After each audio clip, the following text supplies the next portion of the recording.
Hello students, welcome online teaching session.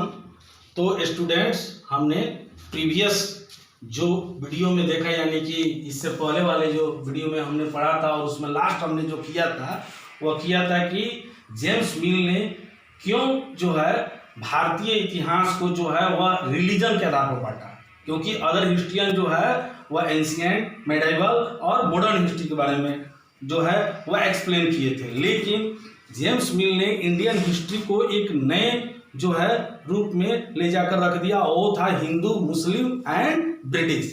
हमने ये कहा था कि अगले जो वीडियो में हम देखेंगे ऐसा वो क्यों किए थे। तो देखिए, हमने एक यहाँ पर क्वेश्चन भी उसी रूप में दे दिया है कि how was the Indian history divided by James मिल। यहाँ पर दिया हुआ है तो लिखा गया है कि क्योंकि because he wanted to add the main characteristics of the, यहाँ पर पीरियड्स है most of the rulers were, यहाँ पर हिंदू एंड मुस्लिम, और ऑलरेडी जो था वो मॉडर्न जो पीरियड था वो ब्रिटिश के द्वारा था। क्या था? ब्रिटिश के। यानी कि यहाँ पर उन्होंने देखा है कि यहाँ पर भारत में जो थे एक एक युग में, एक एक पीरियड में ज्यादातर जो है वह एक पीरियड देखे तो उन्होंने देखा कि हिंदू लोगों के द्वारा शासन किया गया, जबकि दूसरे भाग यानी कि मेडिवल में देखा कि अधिकतर जो रूलर थे वो मुस्लिम थे। लेकिन उसके बाद जो ब्रिटिशों का जो एंट्री हुआ तो वहां पर ब्रिटिश के द्वारा शासन किया गया। तो स्टूडेंट, यहाँ पर इसी को वो ध्यान में रखकर वह इंडियन हिस्ट्री को उन्होंने हिंदू, मुस्लिम और ब्रिटिश के रूप में बांटा। लेकिन आपके मन में इससे भी ज्यादा ऊपर क्वेश्चन होगा, क्यों, कैसे होगा कि वह उनके मन में ऐसा क्यों विचार आ गया कि उन्होंने हिंदू, मुस्लिम और ब्रिटिश में डाल दिया। तो स्टूडेंट्स, इसलिए डाल दिया क्योंकि वह इंडियन सिविलाइजेशन को, इंडियन कल्चर को वह उतना डेवलप नहीं मानते थे, और उसके अलावा वह इंडियन हिस्ट्री को अपने जो है सिविलाइजेशन से काफी लो लेवल पर देखते थे। वो कहते थे क्योंकि उनको मॉडर्न जो वर्ड था, मॉडर्न जिसका मीनिंग आधुनिक होता है, उस मॉडर्न वर्ड को वह कतई भी इंडियन कल्चर से, इंडियन सिविलाइजेशन से उसको वह कनेक्ट, अटैच नहीं देखना चाहते थे। क्योंकि वो कहते थे कि यहाँ पर तो इतनी सारी जो है सोशल एविल है, इतनी इसमें कमियां हैं जिसको हम कहीं से भी कन्फाइन नहीं कर सकते, उसको जो है सही नहीं कर सकते हैं। क्योंकि भारत में जो है कई तरह से लोग कास्टिज्म में उलझे हुए थे, कई तरह से लोग रिलीजन में उलझे हुए थे, यहाँ पर ऊंच नीच, छुआछूत, ये तरह की ब्लाइंडनेस चली आ रही थी। और दूसरा जो था कि ब्रिटिश काल में ब्रिटिश के द्वारा शासन था। तो मॉडर्न जब वर्ड आता है तो मॉडर्न का मतलब आधुनिक, आधुनिक का मतलब होता है हर एरिया में, हर डिपार्टमेंट में जो है वो डेवलप होना चाहिए। जैसे इक्वालिटी होनी चाहिए, डेमोक्रेसी होना चाहिए, साइंस रीजनेबल होना चाहिए, यानी कि विज्ञान का डेवलपमेंट होना चाहिए। लेकिन उन्होंने देखा कि भारत में ऐसा तो कुछ था ही नहीं। भारत में तो उन्होंने देखा कि यहाँ पर लोग कहीं पर जाते थे तो वह कास्टिज्म में लोग उलझा हुआ था, यहाँ ऊंच नीच और अपर और लोअर कास्ट में लोग उलझे हुए थे। कहीं पर जाकर देख रहे थे तो लोग धर्म के प्रति जो है आपसी विवाद में उलझे हुए थे। उसके बाद यहाँ देखा कि लोगों में तो ब्रिटिश संस्कार यानी कि उनके कल्चर को एडॉप्ट करने के भी नॉलेज नहीं है। तो फिर ये मॉडर्न कैसे हो सकता है, ये यहाँ के कल्चर को मॉडर्न कैसे बोल सकते हैं। तो जेम्स मिल ने इससे कहीं सहमत नहीं थे। एक और भी उनके नेचर में था कि वो भारतीय कल्चर को, इंडियन जो सोसाइटी थी उस सोसाइटी को उतना हाई लेवल पर वो नहीं देख रहे थे, क्योंकि उनके मन में घृणा थी। उनके मन में यहाँ के लोगों के जो रहन सहन था, स्टैंडर्ड ऑफ लिविंग था, उस लिविंग को वो एक्सेप्ट नहीं कर रहे थे, और उनकी तुलना जो है वह उनके सोसाइटी से हो जाए ये उनको कहीं भी अच्छा नहीं लग रहा था। इसलिए उन्होंने कहा कि नहीं, भारत में मॉडर्न वर्ड का कह देना यानी कि मॉडर्न पीरियड कह देना यह सही नहीं होगा। इस क्वेश्चन में हमने ये आंसर भी डाल दिया कि आप इसको बखूबी समझ सकते हैं और इसको अपने नोट्स बुक में भी डाल सकते हैं, क्योंकि उनके अपने विचार थे। अब उनके मन में आया था कि according to James Mill what is history, वो कहते थे कि भारतीय जो हिस्ट्री है वह पूरी तरह से रिलीजन पर आधारित है। वो कहीं से भी उनको जो है हम आगे लेकर नहीं जा सकते हैं। जैसे जनरली कहते हैं कि हाँ हिस्ट्री जो है वह it is a sequence of time, it is the study of past events, तो इस तरह से वो कहते थे। लेकिन वो इंडियन जब हिस्ट्री की बात आती थी इंडियन सोसाइटी पर वो ले जाकर रख देते थे। जैसे इंडियन हिस्ट्री की बात होती थी तो इंडियन सोसाइटी ले लेते थे और वेस्टर्न सोसाइटी से वो कंपेरिजन करने लगते थे, और यहाँ पर वो भारतीय जो है सोसाइटी से वो एग्री नहीं रखते थे। इसलिए हम जो है यहाँ पर कल के क्लास में ये क्वेश्चन छोड़ कर गए थे कि ये जेम्स मिल क्यों भारतीय जो है हिस्ट्री को जो है वह हिंदू, मुस्लिम और जो है ब्रिटिश के रूप में बांटे थे।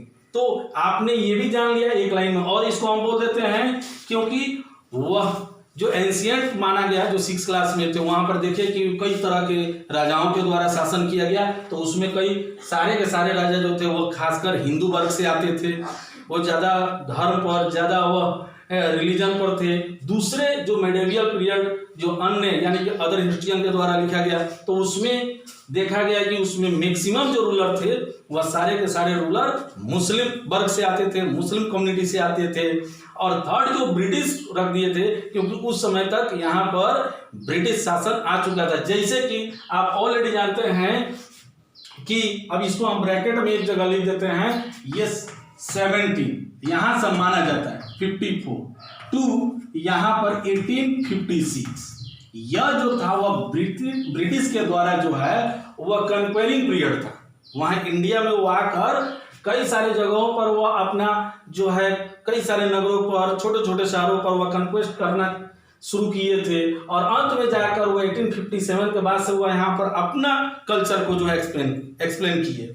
तो वो देख रहे थे कि जब लेटर मुगल काल के बाद यानी कि औरंगजेब के मृत्यु के बाद कोई भी ब्रिटिशों से जो है क्या कह सकते हैं कि उसको सामना करने के लिए उनके पास कोई भी कैपेबल कोई भी रूलर नहीं आ पाए। इस वजह से वो कहते थे कि यहाँ पर अब तो ये ब्रिटिश युग रह गया और यहाँ पर उस तरह का कोई डेवलपमेंट नहीं हुआ, क्योंकि यहाँ पर अंग्रेजों के द्वारा जब शासन किया गया तो वो अपना कल्चर एक्सप्लेन करने लगे, अपने विचार से वो शासन करने लगे। तो वह शासन करेंगे तो ये इक्वालिटी कहाँ से आएगी, इक्वालिटी कहाँ से आएगी, उसमें कहाँ से साइंस डेवलपमेंट होगा।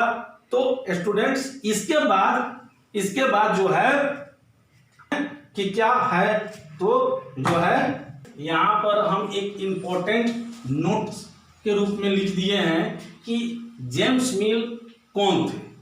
यानी कि जेम्स मिल, ये सारी जो हम बातें बोल रहे हैं कि जेम्स मिल के द्वारा लिखी गई इंडियन हिस्ट्री के बारे में, तो ये जेम्स मिल थे कौन, तो वह कहाँ के थे।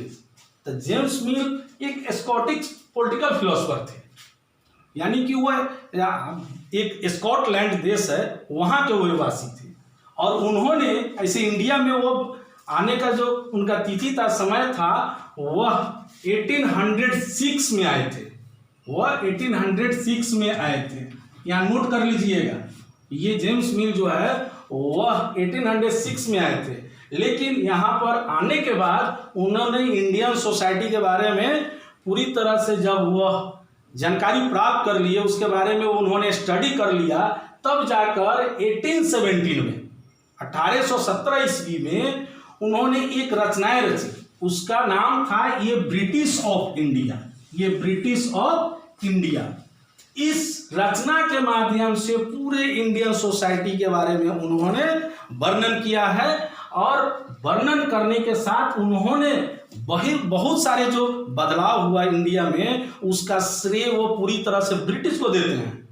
जैसे कि यहाँ पर कई तरह का बदलाव हुआ, और वो कैसे हुआ, तो ब्रिटिश जो थे वो किसी से अपने पावर के बदौलत, अपने ताकत के बदौलत यहाँ पर जो है बदलाव लाया। जैसे यहाँ पर इसका एक हेडिंग हम दे दिए हैं कि rise of British power in India.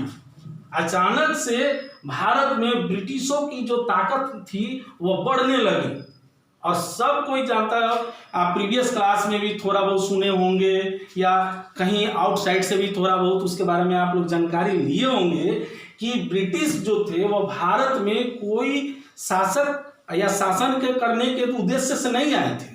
वह भारत में जो आए थे वह एक ट्रेडर के रूप में आए थे। देखिए यहाँ पर लिखा हुआ है कि the British initially came to India as a trader, यानी कि वो एक व्यापारी के रूप में आए थे, व्यापार के रूप में आए थे।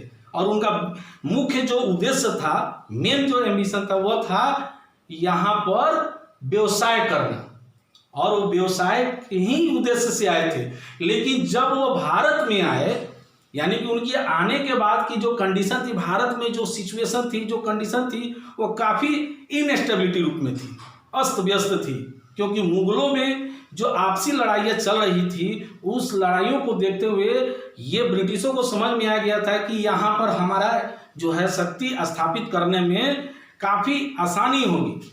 और इसलिए उन्होंने धीरे धीरे अपने मन को बदलना शुरू कर लिया, और अचानक से यहाँ पर वह अपने कन्क्वेरिंग जो है प्रक्रिया शुरू कर दिया। इस वजह से वह भारत में धीरे धीरे अब उनका मन चेंज होने लगा। लेकिन कब?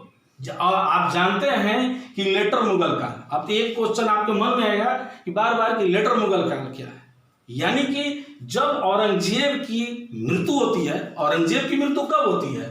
औरंगजेब की मृत्यु जो होती है वह 1707 में, और इसके बाद जो है, यानी कि आफ्टर जो है, वही जो है वह मुगल काल कहलाता है, लेटर मुगल काल।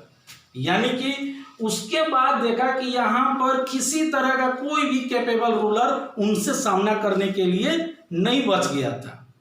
तो ब्रिटिशों के लिए एक बहुत बड़ा अपॉर्चुनिटी दिखा, और उस अपॉर्चुनिटी का वह एडवांटेज लिया, और उस एडवांटेज को लेते हुए उन्होंने इंडिया में अपने पावर को काफ़ी जो है एस्टेब्लिश करना शुरू कर दिया, सेपरेटिंग करना शुरू कर दिया। और तब जाकर इंडिया में उन्होंने अपने अनुसार इंडिया को बदलना शुरू कर दिया। इसीलिए जेम्स मिल ने कहा कि अब ये युग जो है, यानी कि मुगल पीरियड के बाद के जो युग है, लेटर मुगल पीरियड के बाद के जो युग है, वो ब्रिटिश युग माना जाएगा। तो इसमें इंडियन सोसाइटी की बात कहाँ आती है? इसमें इंडियन जो है कल्चर का डेवलपमेंट की बात कहाँ आती है? यहाँ तो पूरी तरह से जो है वो ब्रिटिश डेवलपमेंट की बात आने लगी थी, क्योंकि अब तो ब्रिटिश अपने रंग में सारे भारतीयों को रंगना शुरू कर दिया, क्योंकि यहाँ के राजा महाराजा जो भी रूलर थे, वो सब लोग जो है ब्रिटिश के आगे पीछे चलने लगे थे, उनके अनुसार जीने के लिए मजबूर होने लगे थे, विवश होकर उनकी बात को मानने लगे थे। और ब्रिटिश जो थे वो अपने अनुसार जो है वह यहाँ पर मनचाहा कई तरह का नियम लगाने लगे थे। उसमें अपना जो है टैक्सेशन से लेकर जो है रेवेन्यू कलेक्शन तक सब कुछ जो है एक हाई लेवल पर ले जाकर उन्होंने रखना शुरू कर दिया था। और इंडियन जो थे वो मजबूर थे, क्योंकि उनका रूलर ही कमजोर हो चुका था। और एक तरह से कहा जाता है कि जो आम जो लैंग्वेज है, कॉमन लैंग्वेज, कि एक तरह से यहाँ के रूलर जो थे वो ब्रिटिश के पीछे लगुआ हो गए थे और उनके पीछे पीछे चलने लगे थे, जैसे वो कहते थे वैसे करते थे। और कई तरह के आपने पिछले क्लास में बैटल्स पढ़ा है, चाहे वो बैटल ऑफ बक्सर हो, चाहे वह बैटल ऑफ जो है पानीपत हो, उसमें तो जो इंडियन रूलरों का जो हश्र हुआ था, जो उनके साथ जो क्या कह सकते हैं कि उनके साथ जो अंग्रेजों ने जो अपना दमनकारी नीति जो अपनाई थी, उस नीति के वजह से तो यहाँ के कॉमन पीपुल काफ़ी टूट चुके थे। उनको समझ में नहीं आ रहा था कि हम किन की बात माने, किन को अपना शासक माने, और मजबूर होकर वह जो है आपको अंग्रेजी गवर्नरशिप को उन्होंने एक्सेप्ट करना ही पड़ा उनको। तब जाकर इन्होंने ब्रिटिश एक जो है शासन का एक नया रूप इंडिया में जो है एक्सप्लेन कर गया। अब जो है इसका ये भी आपके मन में एक और क्वेश्चन, कई तरह ऐसे तो सारे बातें हम बोल रहे हैं, ये इसके बावजूद भी आपके मन में बहुत सारे ऐसी क्वेश्चन होगी कि जो आप सोचते होंगे कि हमें ये इसका जवाब नहीं मिला, इस तरह का हमें इसका आंसर नहीं मिला। तो ऐसा नहीं है, उसके लिए भी आपको कॉन्टेक्ट नंबर दिया हुआ है, शो किया हुआ है, उस पर भी आप कंसल्ट करके आप हमसे उसका जवाब ले सकते हैं, चाहे वो किसी क्लास का हो। आप 6 से उठाइए और हायर लेवल पर जाइए, इवन आप 6 हो, 7 हो, 8 हो, 9 हो, 10 हो, वो कहीं पर भी आप इस हिस्ट्री में किसी तरह का, इसके बाद का हिस्ट्री तो आप जानते हैं कि वर्ल्ड हिस्ट्री है, और वहाँ पर यहाँ पर तो हम इंडियन रूलिंग का बारे में पढ़ रहे हैं, इंडियन जो सोसाइटी के बारे में पढ़ रहे हैं। लेकिन अगले क्लास में आप वर्ल्ड हिस्ट्री के बारे में पढ़ते हैं तो वहाँ पर भी कोई कंडीशन सही नहीं है। वहां पर भी काफी सारे उनकी नीति खुद को कभी कभी उनको जो है एक्सेप्ट नहीं कर रही है। लेकिन हम फिलहाल आते हैं कि ब्रिटिश का मेन उद्देश्य हमारे इंडिया में क्या था। इसने पावर को एक्सप्लेन करने के बावजूद भी वो कभी सेटिस्फाइड नहीं रह पाए। आगे उनको पता नहीं क्या क्या मन में आते रहता था। एक तो भारत के लोग ऐसे ही पूरी तरह से मजबूर थे और उनको और दबाया जा रहा था। तो उनका मेन जो था वह उद्देश्य था कि हम यहाँ पर काफी लंबे समय तक शासन करें, ये पूरे इंडियन जो महाद्वीप है वो हमारे बस में हो और इसको हम अपने अनुसार चलाएं, अपने अनुसार रखें। तो स्टूडेंट अब इसके बाद हम जो है ये जानेंगे, अगले वीडियो में जानेंगे कि इसका सोर्स क्या है। हमने जेम्स मिल के बारे में बता दिया, जेम्स मिल ने कैसे इंडियन हिस्ट्री को लिखा था, वो एक पुस्तक के माध्यम से लिख दिया और उन्होंने इंडियन हिस्ट्री को वह रिलीजन के रूप में अनुसार डिवाइड किया था। कह सकते हैं कि उन्होंने रूलर के शासनों के द्वारा डिवाइड किया था। तो लेकिन इसके अलावा कुछ अदर हिस्ट्रियंस ने इंडियन हिस्ट्री को जो है वह पुराने ही रूप में बांटने का काम किया था। वो था एंशिएंट, मिडिवल और मॉडर्न। तो आगे के हम वीडियो में या उसको कह सकते हैं कि उस आगे के क्लास में हम ये जानेंगे कि आखिर इनका सोर्सेज क्या है। उन्होंने भारत में आए तो किस तरह का उन्होंने डेवलपमेंट किया, क्या क्या यहाँ पर डेवलप हुआ, और वह एक मेजर डेवलपमेंट के रूप में अगले वीडियो में जानेंगे। तो स्टूडेंट्स अगले वीडियो का इंतजार कीजिए। Thank you. ओके।